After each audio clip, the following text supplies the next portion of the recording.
Okay, so I recently had some spell animations commissioned, and I am currently in process of getting those installed in the engine. But it turns out I don't actually have a test battle area set up yet, so I either have to play half my game to get to the battle, or cheat myself into a battle via editing my save file, and that is kind of tedious, so I no longer want to do that, and I thought, okay, well, I'll just set up a test battle area, and then I realized I actually have some time to record, and so I figured I might as well record the whole experience for you guys. So, anyway, I probably won't explain a whole lot of what I'm doing. I'll try to where I can, but I also want to just kind of breeze through this, so we'll see how it goes. So I made a couple of sprites here. So I have this training dummy battle sprite as well as this overworld sprite that I threw together in a couple of minutes. Not really going for anything particularly useful because outside of me testing stuff, we're probably not going to see these in game at all. So those were very low effort, but if I am ever going to put them in the game, then I'll hire a professional to do it. Anyway, first thing we're going to have to do is actually set up the characters for those. So I'm going to go ahead and duplicate one of my existing enemies, and we are going to name this guy Training Dummy. So every character in the game has an ID, and this is going to be some kind of string value associated with it, a name. And the way the game works is all of these character properties, when you assign an ID to a character, in this case Training Dummy, what the game is going to do is when it's looking up their stats or trying to assign a sprite, that sort of thing, it is going to try to run a specific function. In the case of stats, it's going to try to run town character stats plus whatever the name of whatever the internal ID of the character is. So in this case, it is Training Dummy, prefixed by whatever game title that you want. That's all technically part of the function name, but I like to prefix things with AU, or Adventures Unbound, just like a prefix for the name of my game. This way I can mix and match assets from Shining Force 1, Shining Force 2, that sort of thing. So if I open up Shining Force 2 here, we can see, okay, character properties, SF2, Prism Flower. This way, in the case of characters there being a character named Sarah in Shining Force CD and the Shining Force 2 Sarah, you can use both of them because the name would technically be different because of the game prefix. So, anyway, that is kind of why I do that, just as like a little handy thing. It makes sharing assets easier. But anyway, your characters have an internal ID, and when the game runs, it is going to try to look up the character stats via the town character stats function plus whatever their name is. If that script doesn't exist, then it will use the default. And a lot of the scripts are set up that way, so if something doesn't exist, it has a fallback, and if it does exist, then it uses that. So this one, the ID is going to be AU Training Dummy, and so we can go ahead and replace all of these wolf instances with Training Dummy for those three scripts. And this is going to be our character stats, so we are again going to name this Training Dummy. This is what it appears in game. Faction, enemy or player, or any other faction that you create. If you create a new faction, that's going to be in the faction scripts, but I'll explain all that when I actually go ahead and create tutorials someday. But Everything else is going to be your character's stats, and there are a whole lot more stats. You only have to define the ones that you're planning on using. Everything else is going to be in the character object, obj underscore character. There's a bunch of stuff there that you can play with, and some that you shouldn't play with because they are kind of internal engine use only, but different things like fire resistance, all that, that's all in there, but I don't really use that for too many characters. So anyway, because this is a test character, we're going to go ahead and set his max health to 1,000, and we're going to set max magic to 1,000. And we are going to go ahead and set current magic to max magic. Oops. Okay, there we go. So that should take care of that. We'll just go ahead and default his stats to 1. Movement range, it is an inanimate object, so 0, and everything else doesn't matter. So appearance, this is going to be what the character looks like. My sprite name for the overworld object is going to be training dummy overworld, so we'll throw that in there.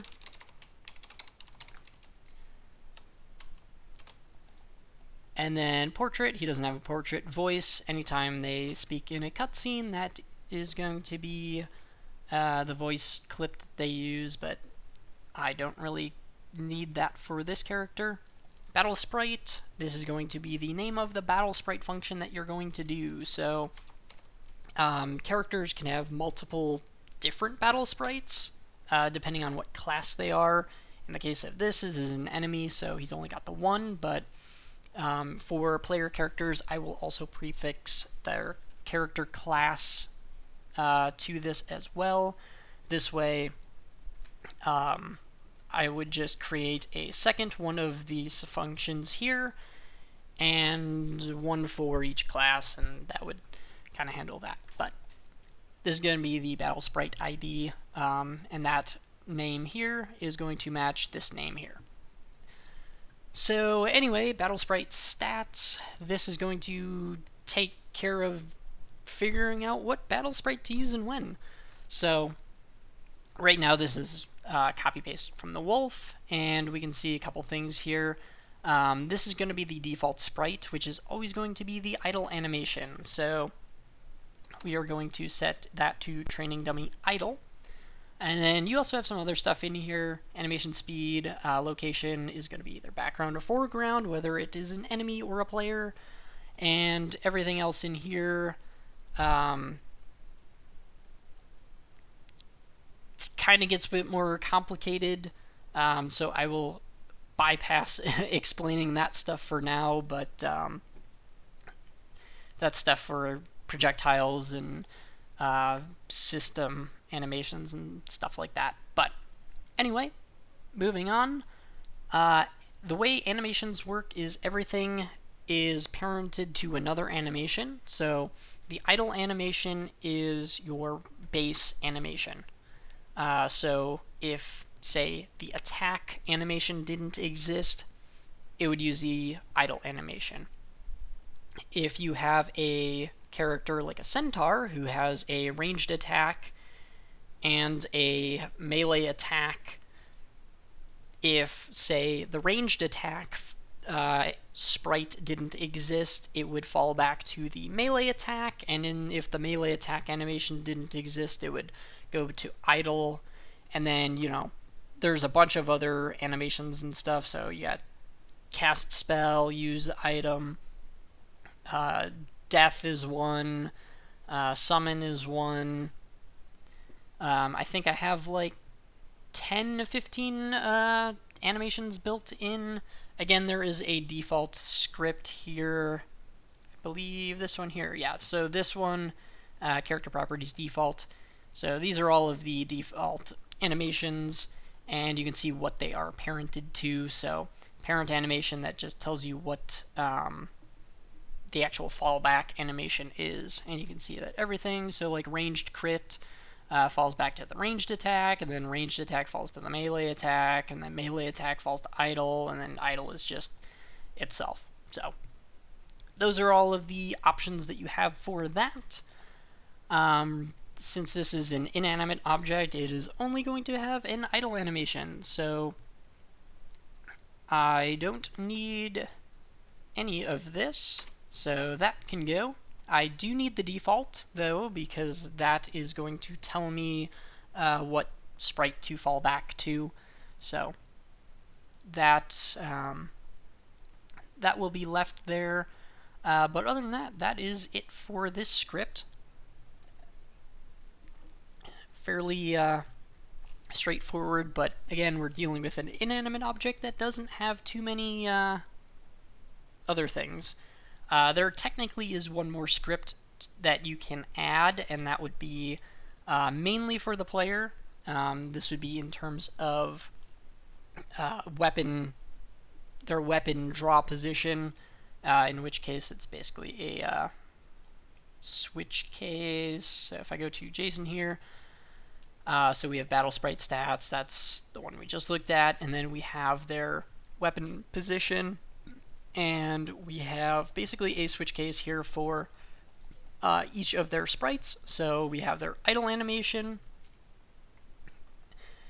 their attack, block, and use item, and so we can see, okay, on frame number 1, we're going to set the X position and the Y position, as well as the rotation of the weapon, and then for everything else, frame 0, as well as, however many frames you have. You can have an infinite amount of frames for these characters and stuff.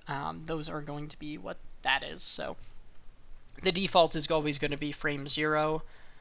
The reason why that is going to be default is because the way GameMaker handles stuff, technically it'll go to frame 2, which in the case of a 2-frame animation doesn't exist because you're dealing with 0 and 1. But then rather than duplicate that initial frame 0, I just put it in the default so it has something to fall back to. It just makes things a little easier. But that is kind of more technical stuff, which I'm sure a lot of you guys probably don't care about. Anyway, so our character is set up and usable in-game now. However, we have one more thing to do to make them a little bit easier, and that is to actually set up the character object, if you will. So if I go ahead and duplicate the wolf here, we'll go ahead and set that to the training dummy. And this is going to create an object that I can throw in a room. So the only event that is active here is the create event, and we are running event inherited, which is just saying, okay, run the create event for its parent object, which in this case is object character, so that's going to create all the default stats for us. And then we are going to run the set character stats function, which is going to take in the character ID, in this case AU training dummy, and that will actually override some of the stats to give us our overworld sprite and their attack and defense and that sort of thing. So the other thing that we can do is set a sprite here, which is going to be their map sprite. So that is what we're going to see in the actual room editor. That particularly doesn't really matter here, but it's just handy to make seeing that in the room a little easier. So now that that's done, our character is currently installed in the game, and assuming I didn't miss something, it should be usable. So the next thing we're going to do is create a room. So we'll go ahead and duplicate the room template, and we will go ahead and name this Test Battle.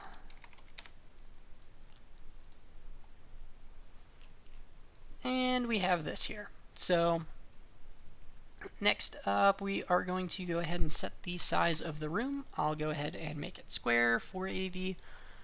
And now we need to actually create the room. So by default, creation code should have this script init room setup. The room template has that script. You don't really have to know what it does, but it takes care of setting up the room. And now we're actually going to paint the room. So first things first, I'm going to let's go with tile layer 2. So all of this stuff over here, if we select a tile set, so we'll go with terrain tiles here. Okay, so all of these are the different layers that you can put in your room. So some things are object layers and game/utility only. So you can see we got the camera instance layer. That is going to be where your actual game camera gets drawn. A lot of this stuff you don't really care about. The main ones you're going to be using are the tile layers, as well as some of the game object layers, terrain, that sort of thing. But first we need to paint the map. So we'll go with base tile 2. We'll grab a brush. So we'll grab a tree brush, and we'll just go ahead and kind of paint around our map a little bit. I don't want the player to be able to leave at all, so I'm just going to make sure that for this training room we just kind of make a little circle or something. So not really looking for anything super fancy at this moment, just kind of making something work. So that is tile layer 2, and now we need tile layer 1, so we need to set our grass. So layers that are above other layers, if not obvious, will basically appear above others. So the stuff on the bottom will be drawn first, and the stuff above that will be drawn last. So now we can go ahead and just paint all underneath this here.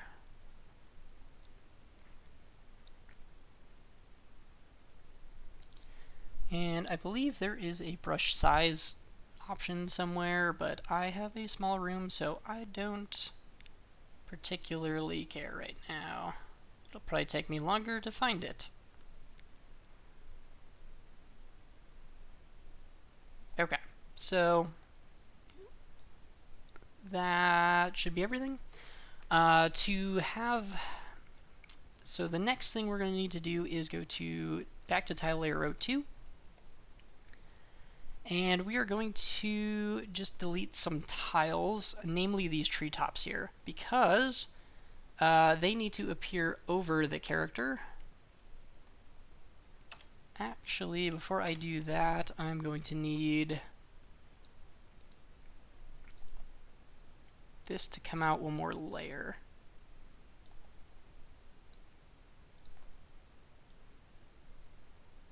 Otherwise, they're going to be able to walk through that that bottom part there. Okay. So now we'll go ahead and undo the treetops.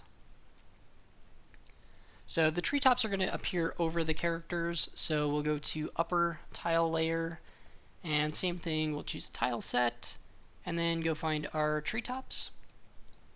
So everything on this layer will appear over the character, and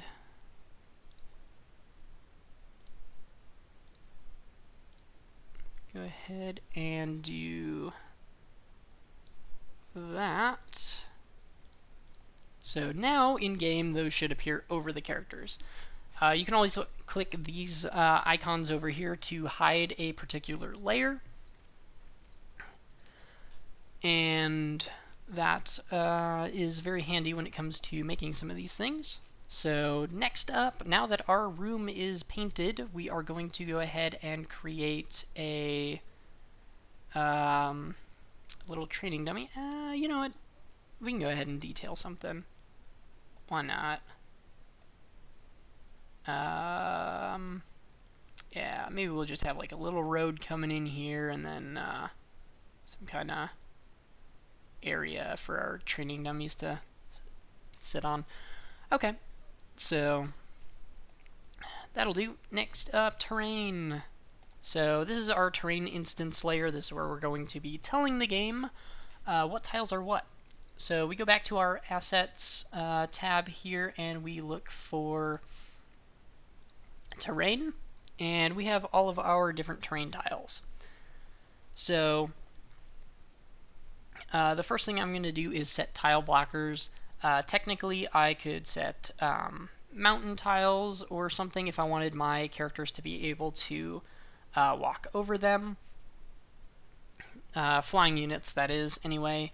However, I don't want that, so I'm going to go ahead and just use the blocker tile. Now you can do this in a couple different ways. You can click and drag and put that tile in a room, or alternatively you could hold down the Alt key and that will select it, and you can go ahead and just drag and paste this all over the room. And definitely don't want anything outside the room. Technically anything outside the room will automatically get deleted by GameMaker, but it's kind of nice to clean that up so that the engine doesn't have to do it, because sometimes it will throw an error.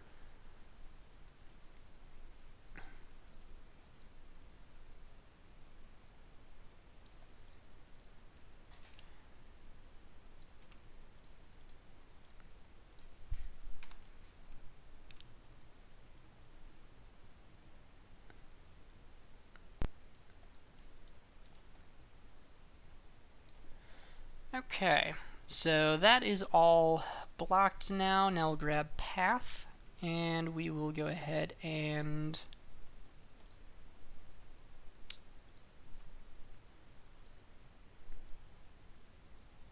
okay, why are those invisible?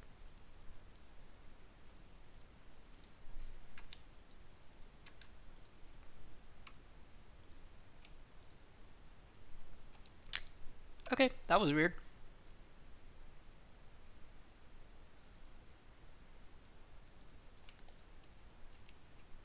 Oh, I know why. Okay. Okay, that... Yep. Okay. I put that on the wrong tile layer, which is something I do often. Okay, well, anyway, we'll go ahead and throw those down. So this way I know where to put that. So we'll go ahead and just continue to throw these down here. And then we can go ahead and disable the upper tile layer. Yeah, give me this. And then we'll just go ahead and do this. And then we can go back down to base tile layer and throw those back in.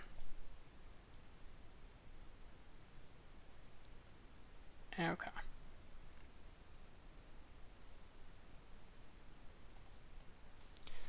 There we go, problem solved. Anyway, and next up is going to be the plains tiles. And so, go ahead and get those pasted in.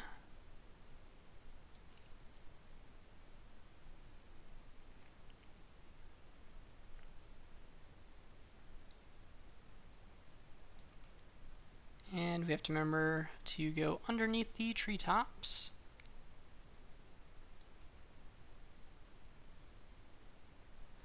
By default, if you do not place any terrain down, it will default to open, which is the path tile. Any monster can go there. It's basically just a free tile with zero land effect. So that is going to be the default. And that is it for the terrain here. So now I'm going to need some training dummies. So I'll go to Character Instance Layer, And we will grab our training dummy object. So back to characters, and we can throw down a couple of training dummies.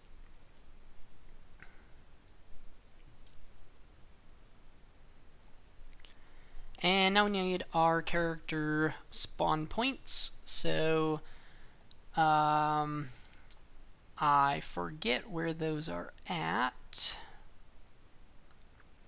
Here we go. Okay. It's party spawn location. So this is going to be where our party spawns at. I have 6 party members, so I will go ahead and put those down. You can specify the tiles. By default, it will go with whichever first one you place down. That's where your character number 1 is going to go, and then the second tile you place down, that's where character 2 goes. You can specify those, and I forget how to do that. So if I go to Battle 1,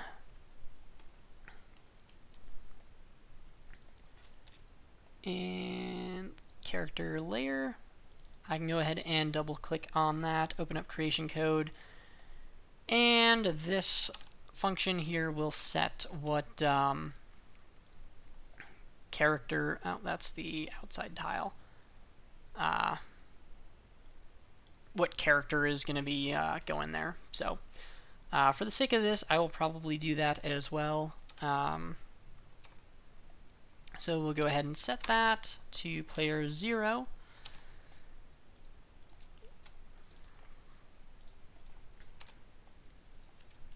Player 1.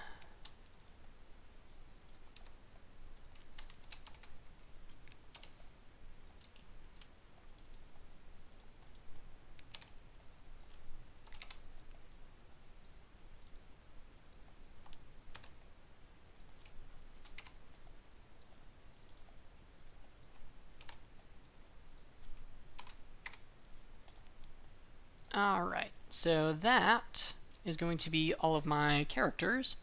So now they should spawn where I set them to. So theoretically, if I did this correct, Jason will spawn here, then Max, Sierra, Kira, Karina, and then once I recruit Philip, he will also show up here. So that should be good.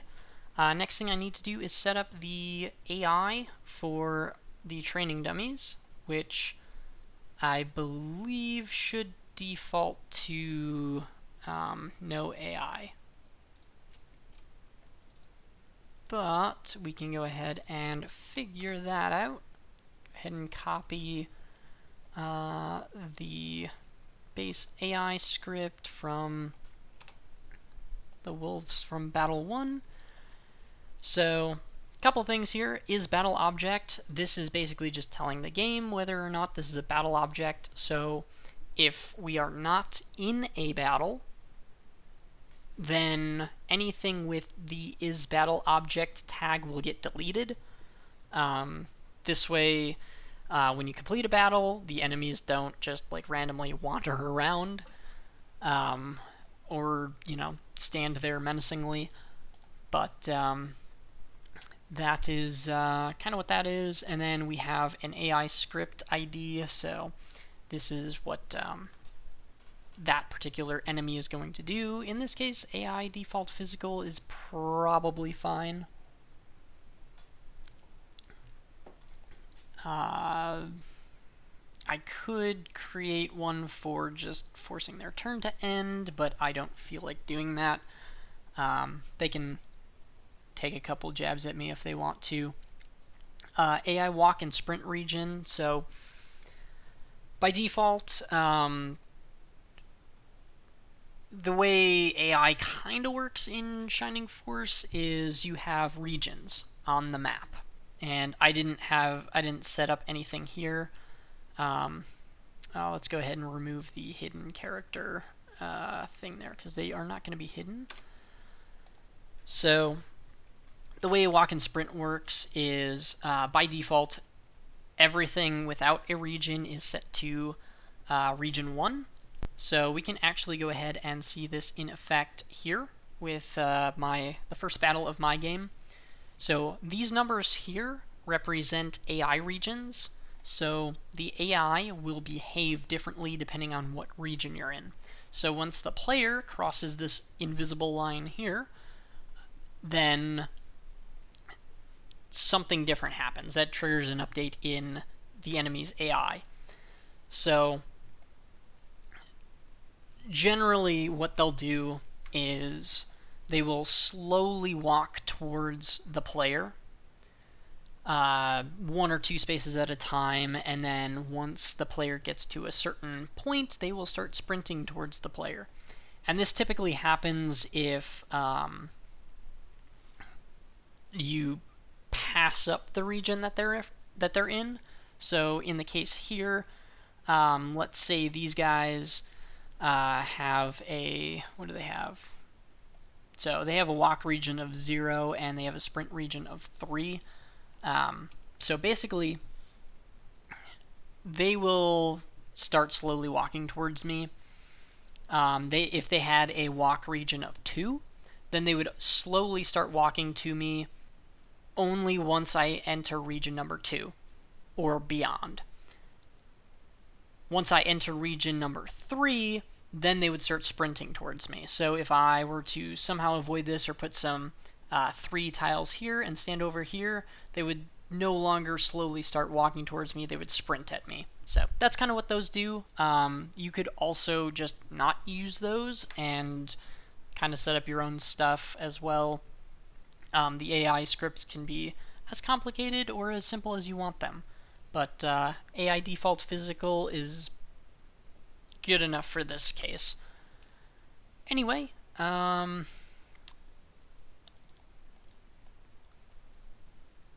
believe that is going to be all I need for these guys. So throw those in there. The AI default physical script, what that does is if they can attack the player, they will do so. Otherwise, they will move towards the character at a certain speed. Again, depending on where their walk and sprint regions are, that kind of determines what speed they move at. Sprint region is just maximum movement. Walk region is when they actually start moving towards the character. But other than that, I believe that should be it for this battle. I may have to place the cursor. I think I have to place the cursor. I'm not sure if I made the cursor placement mandatory or optional, but the battle controller used to be mandatory to be placed down as well. Oh, this is not a layer. Is the cursor on?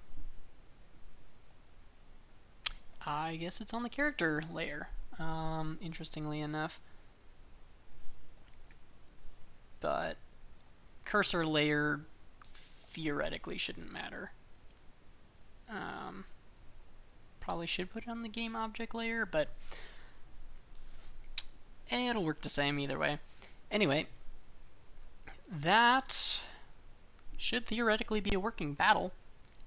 Now I need to actually be able to put this in game. So I need to figure out I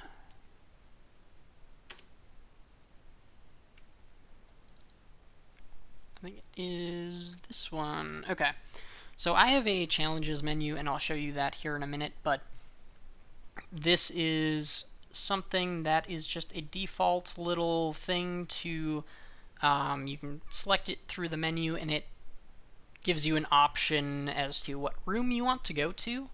In this case, it's going to be used for a bunch of different like battles and stuff, fun stuff, as well as my test room. So that is kind of what I'm making use of here.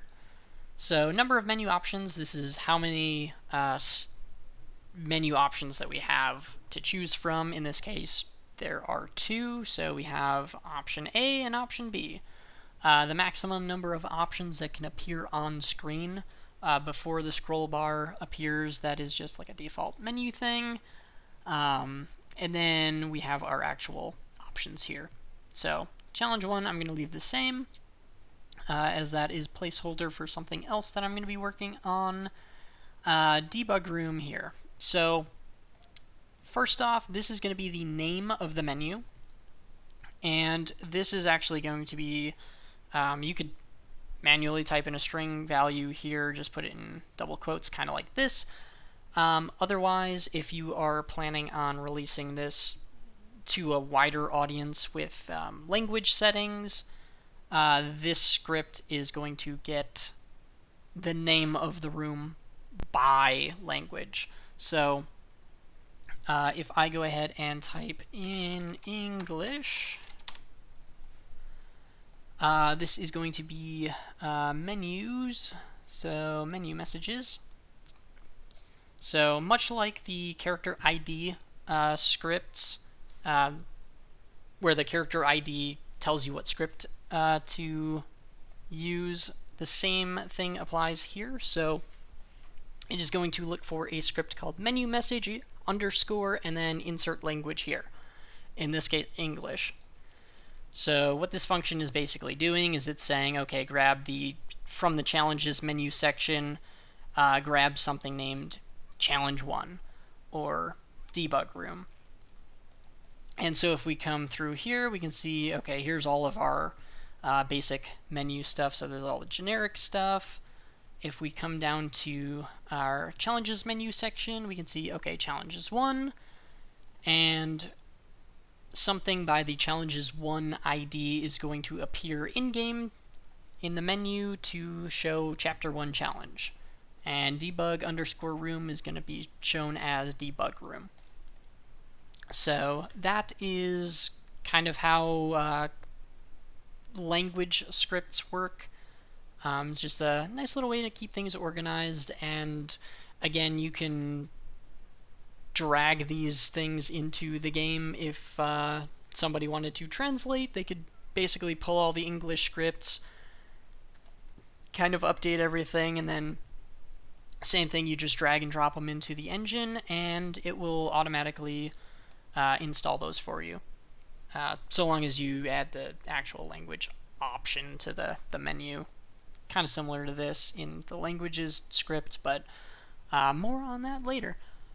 Anyway, what we are going to do, debug room, that is going to be fine. So now we need to set what room we are going to go to. So the name of the room we just made is room underscore test battle.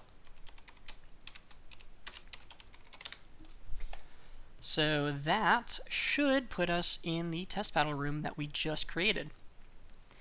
And then we have menu locked. So this is going to be whether or not we can actually choose the menu option.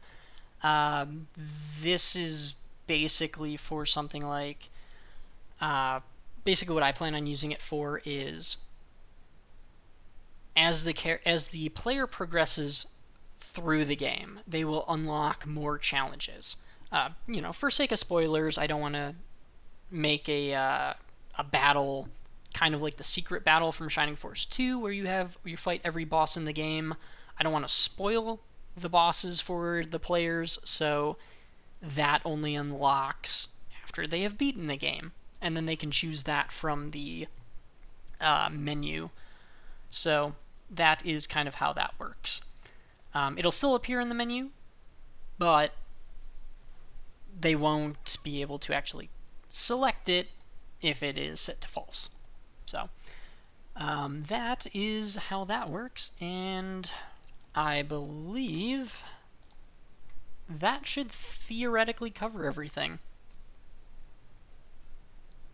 So now we'll go ahead and run the game, and assuming I did this right, we shouldn't have any bugs or crashes or anything, but I very rarely managed to make things right the first time around, so. Okay, challenges, click on that. So choose a save slot, we'll choose that one. And debug room.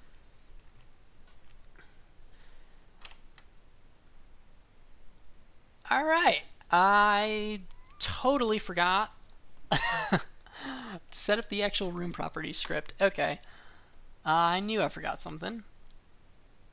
Alright, room properties. We'll go ahead and duplicate battle 2. Okay.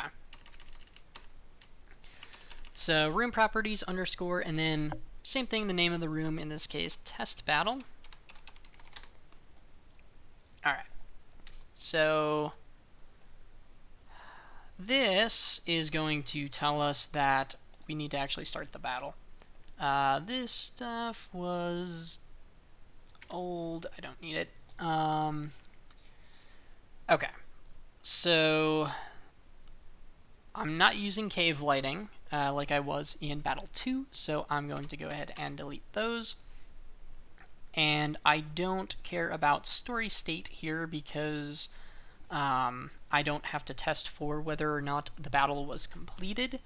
But if you did want to do that in the case of this, so if story state is 7, which is every time you view a cutscene or complete a battle or, you know, talk to the king, whatever, your game increases its story state by 1.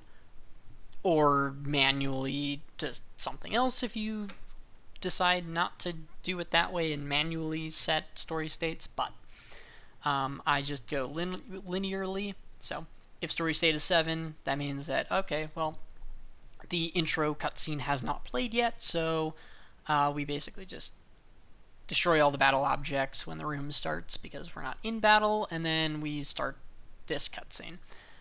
So that is simple enough, and then if you view the cutscene, story state is now 8, and then you egress from the room or die, then when you re-enter the room, you don't want to play the cutscene again, so okay.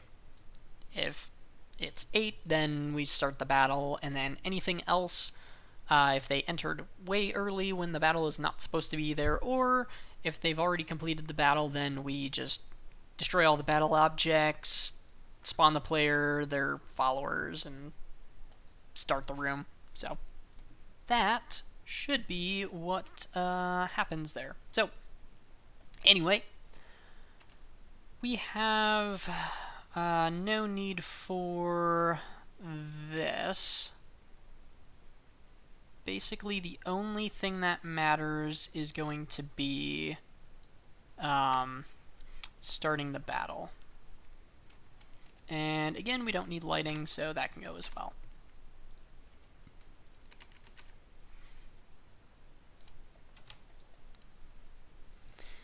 Okay.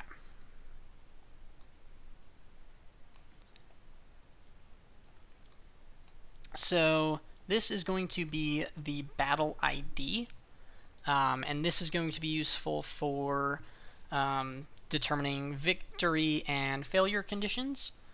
So this is just going to be, again, test battle. We have the room that you, when you cast egress, that you go back to. In this case, I probably should make it go back to the main menu, but I don't know if that is going to help or not. I don't know if I've accounted for that. What is the title screen?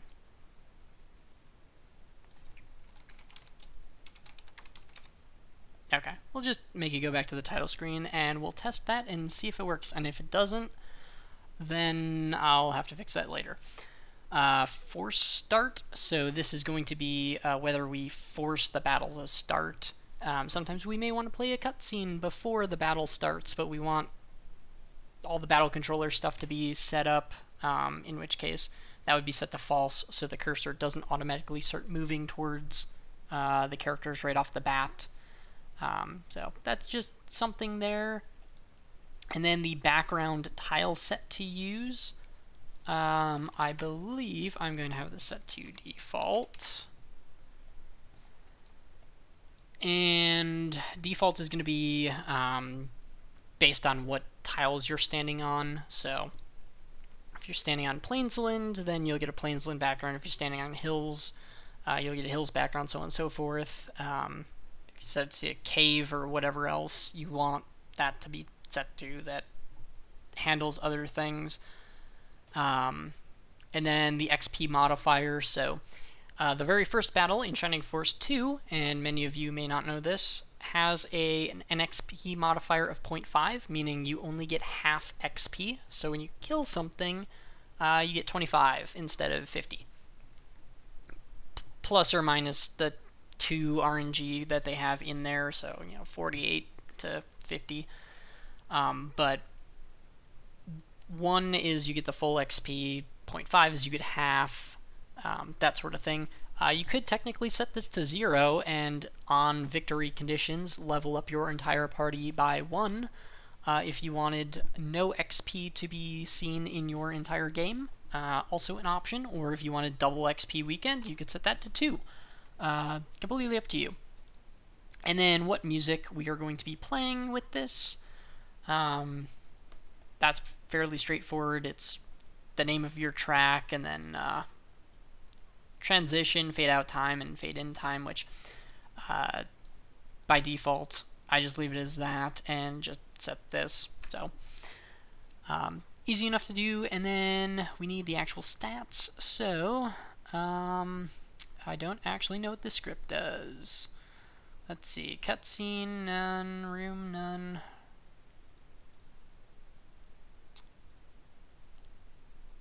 Oh, this is if I get transferred to this room via something else. So that doesn't matter to me right now. Okay. And then same thing, if I were to just delete this, it would use room properties default. So that is always an option, but that'll do. And now we need to go ahead and set up victory and loss conditions. So we go to battle properties, and we can go ahead and duplicate. Let's duplicate battle 1. Alright. So this is going to be same thing. The name of our battle. And we are going to need to set up. Oh, I probably didn't do that with the other thing. Where'd it go? Room properties. Yep. Okay.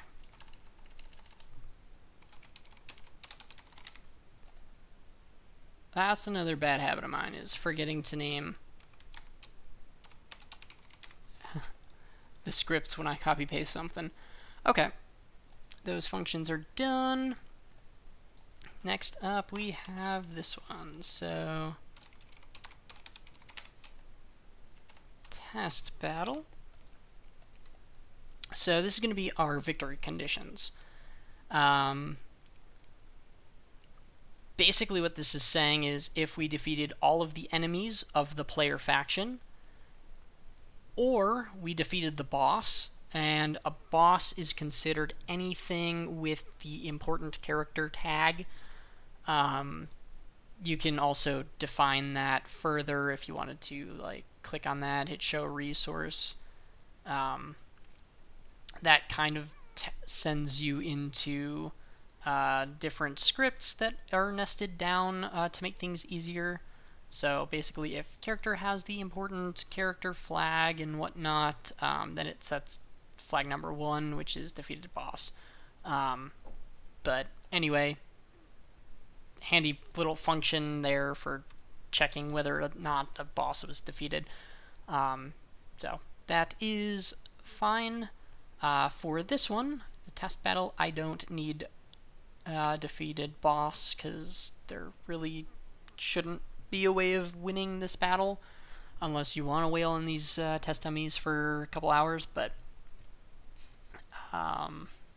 anyway, so if we defeated all the enemies of the player faction, then we are going to run. We're going to play this cutscene here, which is default battle victory, which I believe just restarts the room, fades the screen, and restarts the room. So you could insert your custom cutscene there. Battle loss conditions. So this is going to be 9 times out of 10 if the player was defeated, then we'll just run the default battle loss script here. You can also test for other various things, whether this particular character died, or maybe you're supposed to escort a character and they die, or maybe after, you're supposed to, like for a victory condition, you might have something like survive 20 turns or 20 rounds. A loss condition might be you took too long in this fight and you were supposed to defeat the boss within 20 turns, and you failed to do so. That could be something that you throw in here. You can get surprisingly complex with it, but not really looking for much there. And then let's go ahead and rename these scripts before I forget again.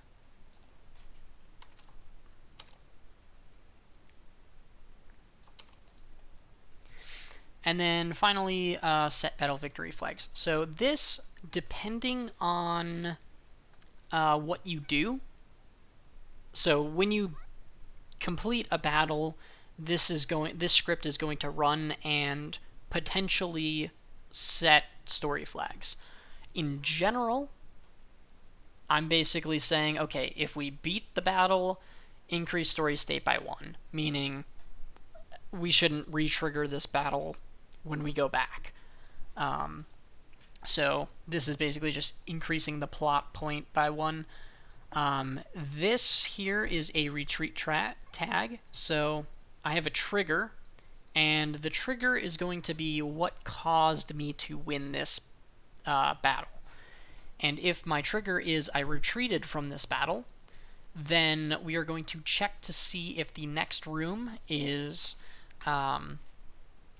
where I'm trying to get to my destination room, and if I made it there, then I can go ahead and increase the story state. And if not, if I retreated and I'm not going to the next room, I'm actually retreating to the previous room, it doesn't update that. So that is going to be something in there as well. But I don't need that one, so that can go. And I also don't need that as well, because nothing is going to be happening. Technically, I could probably remove that entire script there as well. I think it just... Nope. Okay. I do default to increase the story state, which I don't want to do here for the test battle. So we'll just leave that as blank. Okay. Anyway, now the battle should work.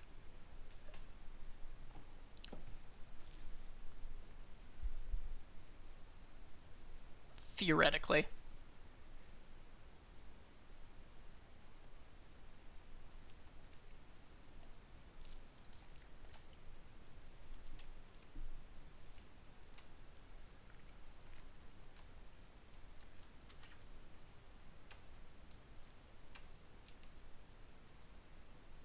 All right, cool. So we are now in the battle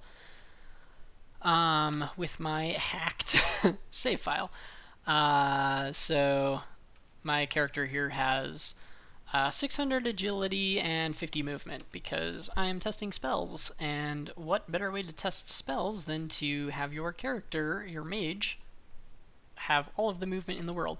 Now, that is also just me being even more lazy, because you can always go ahead and click on an empty tile, go to options, or open this up in the main menu, and then set cheats, and then I could always set infinite magic on and like unlimited movement on, but when testing things over and over and over again, that is kind of a pain to do. So I rather just hack my save file. So now, if I do this, my training dummy sprite appears.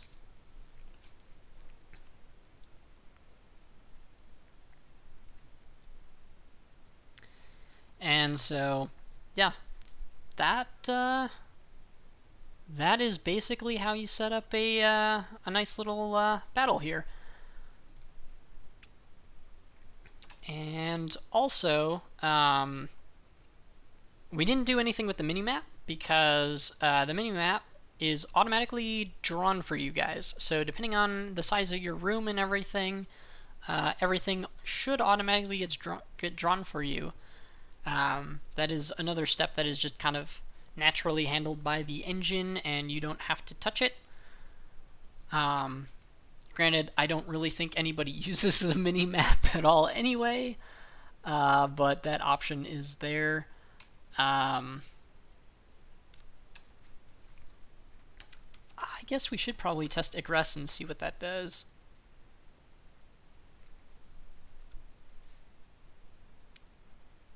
Oh, I'm getting attacked. Great.